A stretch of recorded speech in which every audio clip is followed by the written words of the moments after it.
Business से आज के टाइम में जैगवार कार मेंटेन करता हूँ। अच्छा, क्योंकि बहुत सारे लोगों का ड्रीम भी नहीं होता, क्योंकि मेरा ड्रीम नहीं था जैगवार में आना। हाँ। साइकिल वाला आदमी जैगवार के बारे में सोचे, बहुत बड़ी बात। बताया कि भाई आपको पढ़ाई करते करते बहुत कम उम्र में नौकरी मिल गई, सरकारी नौकरी मिल गई, उसके बावजूद ये सोचना कि भाई डायरेक्ट सेलिंग आना चाहिए, और जैसा मैं रिसर्च कर रहा था कि आपने बाद में अपनी जॉब को रिज़ाइन भी कर दिया।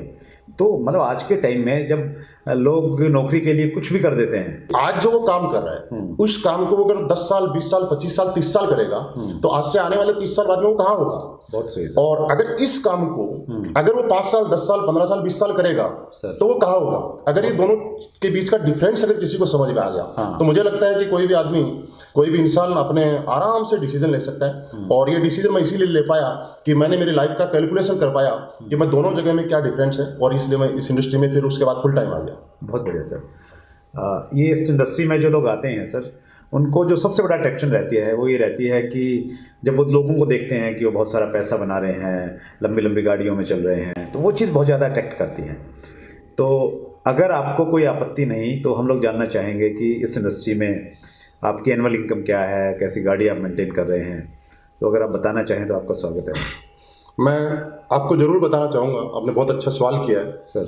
लेकिन उससे पहले एक चीज़ बताना चाहूँगा कि आज मेरी एनुअल इनकम क्या है और आज कौन सी गाड़ी मेंटेन कर रहा हूँ। इससे पहले मैं आपको बताऊँ कि जब मैं इस इंडस्ट्री में आया था सर, उस टाइम भी हर आदमी को कहीं ना कहीं जाने के लिए एक साधन की जरूरत होती है। हाँ बिल्कुल सही है सर। तो मेरे पास भी साधन था, 4 पहिया का नहीं था लेकिन 2 पहिया का था। अच्छा। और मैंने मेरी लाइफ की जो शुरुआत किया नेटवर्क मार्केटिंग इंडस्ट्री की, एक 400 रुपये में हम लोगों ने एक साइकिल खरीदी थी। अच्छा। और वो 400 रुपये में इसलिए मिल गई कि मेरे एक साथी था जो पोस्टिंग जा रहा था। अच्छा। और जब वो पोस्टिंग जा रहा था तो सस्ते में साइकिल लेके चला गया। अच्छा। और वो साइकिल मैंने खरीद ली। क्या बात। और मुझे वो पल याद आता है, बड़ा अच्छा लगता है कि हम लोगों के घर में जाते थे मैं साइकिल से, और कई बार जब चैन उतर जाती थी और हाथ जब काले हो जाते थे सर, और किसी को जाके बोलते थे कि हमारे पास एक ऐसा बिजनेस है जहाँ से आप जिंदगी बदल सकते हो। हाँ। तो पहले तो हमारी तरफ देखता था, फिर हमारे काले हाथों की तरफ देखता था। अच्छा, क्या बात। कि जिसके हाथ काले हैं वो हमारी क्या जिंदगी बदलेगा। और सबसे ज्यादा जो मोटिवेट किया सर इस इंडस्ट्री में काम करने के लिए वो किया कि मैं नौकरी से बीच में थोड़ा थोड़ा टाइम जब निकाल के जाते थे सर, और गर्मी के दिनों में आप देखते हैं कि कई बार जब पसीना आता है तो शर्ट के ऊपर पसीना जहाँ चलता है तो वाइट वाइट निशान हो जाते हैं। जी जी बिल्कुल। वो दिन मुझे बहुत अच्छी तरह याद आज कि ऐसा मेरी लाइफ में रहा है। अच्छा।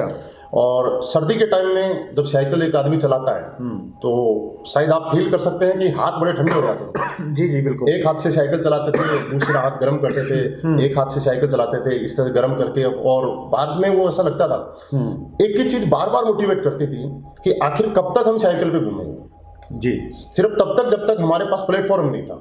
और मुझे अच्छा इसलिए लग रहा था कि मुझे प्लेटफॉर्म जो मिला उसमें वो ताकत थी कि उससे सब कुछ हो सकता है। अच्छा। और आज मैं वही बताऊं कि मुझे बड़ी खुशी होती है।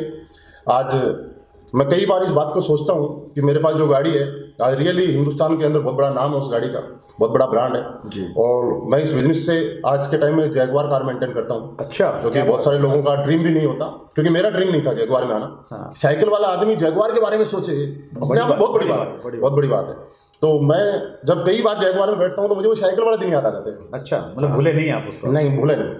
और शुरू में एक चीज आपने और महसूस की होगी, और सभी लोग जो देख रहे हैं उनको भी साथ में लगता है कि कोई भी आदमी जब यहाँ पे इस इंडस्ट्री में आता है तो उसको एकदम से इनकम नहीं आती है। हाँ जी, टाइम लगता है। हाँ। और कई बार ऐसा होता है कि हमें जो इनकम कम आती है और खर्चे ज्यादा हो जाते हैं। हाँ, क्योंकि जब इस बिजनेस में आते हैं हम अपनी टीम के 4 लोगों के साथ में, तो टीम के लोग खर्चा नहीं करते, हम लोग अपने पास से खर्चा करते हैं, और ये करना भी चाहिए। वो एक्सपेंसिव आने जाने का एक्सपेंसेस बढ़ जाते हैं जी। और मैं आपको एक छोटा सा वाक्य बताऊं मेरे साथ सर।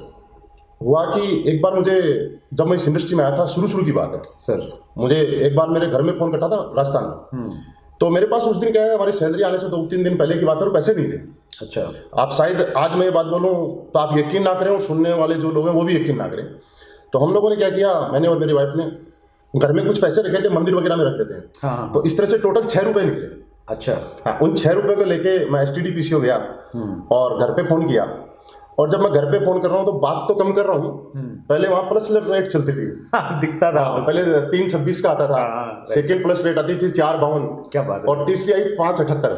जैसे ही 5 78 आई मैंने तुरंत फोन काट दिया अच्छा। क्योंकि मैं 6 रुपए लेके गया था। हाँ। तो ऐसा वो दिन भी आया है लाइफ में कि उस टाइम चाहते तो कोई भी आदमी टूट सकता है और कोई भी आदमी नेगेटिव हो सकता है, लेकिन उस टाइम ना टूटे ना नेगेटिव हुए।